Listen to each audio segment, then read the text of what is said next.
పశ్చిమ బెంగాల్ అసెంబ్లీ ఎన్నికల చివరి దశ పోలింగ్ కొనసాగుతోంది. రెండో విడతలో 142 స్థానాలకు ఓటింగ్ జరుగుతోంది. పోలింగ్ కేంద్రాలకు ఓటర్లు పోటెత్తున్నారు. భారీ క్యూ లైన్లు కనిపిస్తున్నాయి. భవానీపూర్ నుంచి సీఎం మమతా బెనర్జీ పోటీ చేస్తున్నారు. ఇక్కడ నుంచే బీజేపీ అగ్రనేత సువేందు అధికారి బరిలో నిలిచారు. ఇక్కడ పోలింగ్ ఉత్కంఠ రేపుతోంది. కోల్కతా నార్త్, సౌత్, హౌరా, నాదియా, ఉత్తర 24 పరిగణాలు, దక్షిణ 24 పరిగణాలు, హుగ్లీ, పూర్వ బర్ధమాన్ జిల్లాల పరిధిలో ఎన్నికలు జరుగుతున్నాయి. రెండో విడతలో మొత్తం 3,21,73,837 ఓటర్లు ఉన్నారు. 41,000 పోలింగ్ స్టేషన్లో పోలింగ్ జరుగుతోంది.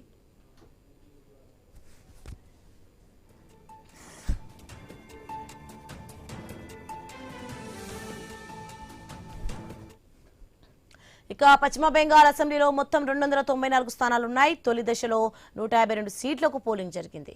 తొలి విడతలో 93.19% పోలింగ్ నమోదైంది. ఈ దఫాలో ఎంత పోలింగ్ నమోదవుతుందనేది ఆసక్తిగా మారింది.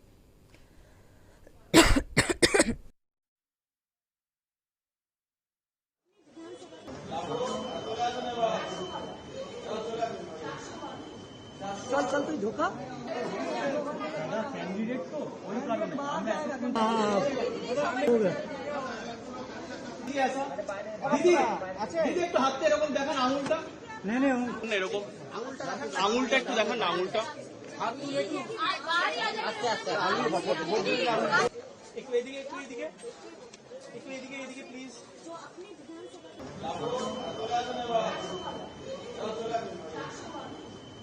चल तू धोखा कैंडिडेट को మొత్తానికి చూస్తున్నా మనం. ఇక పశ్చిమ బెంగాల్ అసెంబ్లీ ఎన్నికల చివరి దశ పోలింగ్ అయితే కొనసాగుతుంది. రైట్ గా ఇదే అంశానికి సంబంధించి మనకి మన్నెం కోటేశ్వరరావు గారు పొలిటికల్ అనలిస్ట్ జూమ్ కాల్ లో యాడ్ అవుతున్నారు. నమస్తే అండి కోటేశ్వరరావు గారు. నమస్తే. లాస్ట్ టైం చూసుకోవచ్చు 92% నమోదైంది పోలింగ్ శాతం. ఈసారి చూసుకోవచ్చు మనం 142 స్థానాలు అయితే పోలింగ్ కొనసాగుతుంది. ఏ విధంగా చూడాలంటే ఎలా జరగబోతుంది పశ్చిమ బెంగాల్లో రెండో విడత ఎన్నికలకు సంబంధించి ఏమంటారు?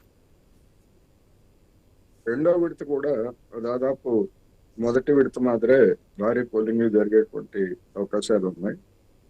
మొదటి విడత జరిగినటువంటి నియోజకవర్గాలతో పోలిస్తే ఈ రెండో విడత జరిగేటువంటి నియోజకవర్గాల్లో ఇంకా పోటీ తీవ్రంగా ఉందనేటువంటిది గమనించాలి. ఎందుకంటే ఇవి అయితే ఇక్కడ ఉన్నటువంటి ఒక ప్రాబ్లం ఏంటంటే అర్బన్ ప్రాంతాలు ఎక్కువగా ఉన్నాయి. అందువలన అర్బన్ ప్రాంతాలు ఓటరింగ్ ఏ విధంగా ఉంటుంది అనేటువంటి అనుమానాలు కూడా కొన్ని లేకపోలేదు.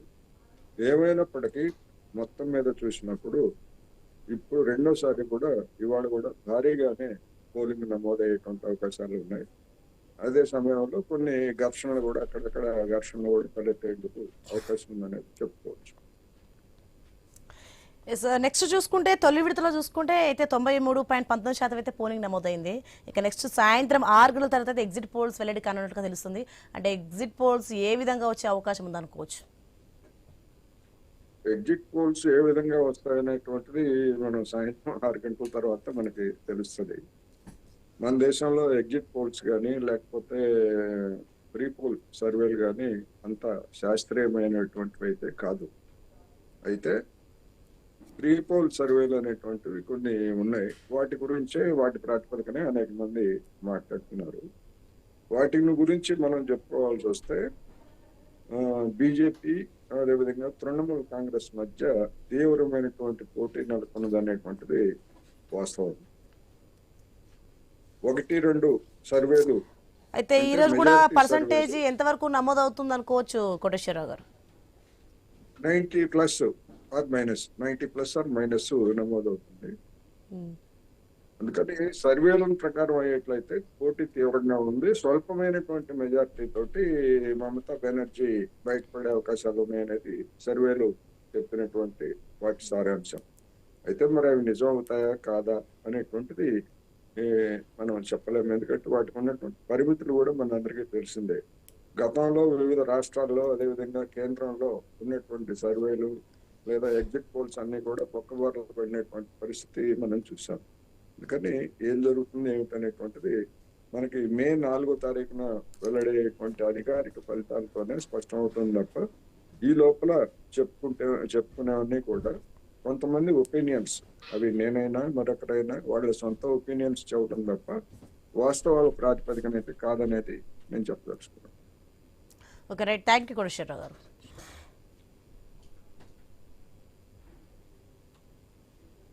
क्या इच्छे पड़े टेररिज्म को चेहरा कर